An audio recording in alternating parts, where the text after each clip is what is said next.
خب حالا فرض میکنیم ما یک بیمار قلبی داشتیم که جراحی قلب شده، عمل قلب باز انجام داده یا استنت گذاری شده و بررسی‌ها نشون میده که درمان موفق بوده و باقی مانده علائم قلبی نیست. مخصوصا بیمارانی که جراحی قلب شدن، آنژیوپلاستی هم شاملشه. ما یک برنامه ریهابیلیتیشن هم طبق گایدلاین های پزشکی قلب داریم. اما این بیماران، مخصوصا اونایی که جراحی قلب باز شدن، چه به خاطر عروق، چه به خاطر دریچه، چه بیماری مادرزادی یا کانجنیتال قلب، برخورد به فوق تخصص درد با این بیماران چطوره؟ دردهای طاقت فرسایی که حالا به دلیل جراحی، محل اینسیژن جراحی، بازگشت حس درد در این بیماران یا عواملی از این دست که در عین حال که بیمار قلبی بوده و درمان شده اما دردی داره که با منشأ غیر قلبی باید بهش رسید. این رو شما خانم دکتر چیکار میکنید؟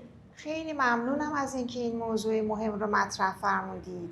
برای اینکه انجمن درد آمریکا اعلام کرده یکی از علل بزرگ دردهای مزمن بعد از جراحی عدم کنترل درد هات هست.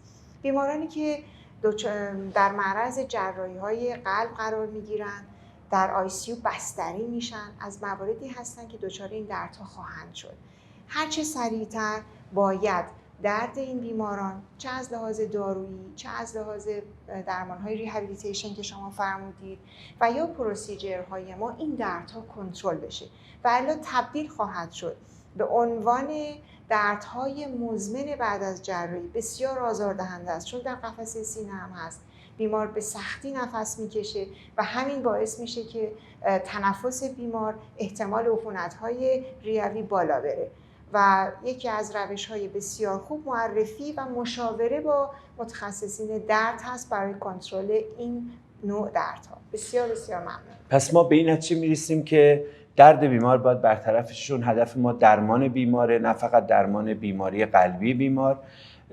مریضای زیادی داریم که به دلیل صحبت جالبی کردیم، به دلیل احساس نگرانی از جای محل بخیه و جراحی شده، حتی مریضایی که آنژیوپلاستی شدن، استنت گذاری شدن و محل نگرانی برای درمان دارن، احساس میکنن مثلا استنت ممکنه جابجا بشه، مسائلی که از پزشکی براشون توضیح داده میشه که اصلا بهش فکر نکنن. ولی در هر صورت یک احساس مراقبتی از فرد در بدن خودش به وجود میاد که معمولا اضافیه. مثلا بیماران جراحی قلب ما میگیم حالت عروسکی، راه نرین، بدن رو حرکت بدین، شونه ها رو حرکت بدین. یه تعداد از بیماران ما واقعا دردهای شانه‌ای پیدا میکنن که یه جور به دلیل حالا به اصطلاح کم استفاده کردن از مفصل شانه است و ما با وجودی که توضیح به اینها میدیم، عده مستعدن رعایت نسبی میکنن ولی عده هم رعایت نمیکنن و با درد شانه مراجعه میکنن. اینا رو ما به هر صورت باید بررسی قلب رو تکرار کنیم، مطمئن بشیم عامل قلبی نباشه. برای مفصل شانه این بیماران واقعا لازم هست اقدامات اینویزیو انجام بشه یا اگر لازم انجام بشه در چه بیمارانی این رو شما توصیه میکنید خانم دکتر؟ نکته بسیار مهمی است. درد شانه از سری دردهایی است که بسیار آزاردهنده است. مریض رو از خواب بیدار میکنه، بیقرارش میکنه. مریضی که اخیراً تحت جراحی قلب قرار گرفته، مریضی که اخیراً آنژیوپلاستی شده، به گونه‌ای درد اتفاق میفته که مریض حتی قدرت گذاشتن قاشق به دهنش هم رو نداره. محدودیت به این زیادی.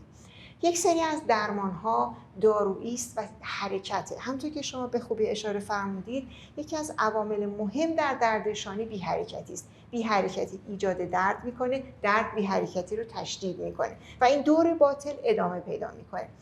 ابتدا به طور آکادمیک روش‌های ما غیر تزریقی است. اول با درمان‌های دارویی، فیزیوتراپی شروع میکنیم و اگر احیانا به این داروها پاسخ نداد، ما بلوک هایی رو انجام میدیم که مریض درد نداشته باشه تا بتونه حرکات شانه رو به خوبی انجام بده و محدودیت حرکت شانه کاهش پیدا نکنه و اصطلاحاً شانه یخزده رخ نده. در واقع یه درمان در واقع ظاهراً تزریقی است که کمک میکنه برای بهبودی، تسریع بهبودی و در واقع اتمام دوره نقاهت ناشی از جراحی. خیلی متشکرم. ما امروز بحثمون یک بحث نسبتاً کلی بود اما شامل بسیاری موارد قلبی و غیر قلبی میشه. آنچه که مهمه، پیام این گفتگو این است که بیمار باید درست تشخیص داده بشه و به طور صحیح درمان بشه. تو این ماجرا، در این سناریو، نقش درمان بیمار بدون تردید با کمک و همراهی خود بیمار میسره. پس این همکاری به عنوان عضو اصلی تیم درمان کننده از جانب بیمار همچنان ضرورت قطعی داره. متشکرم. ممنون.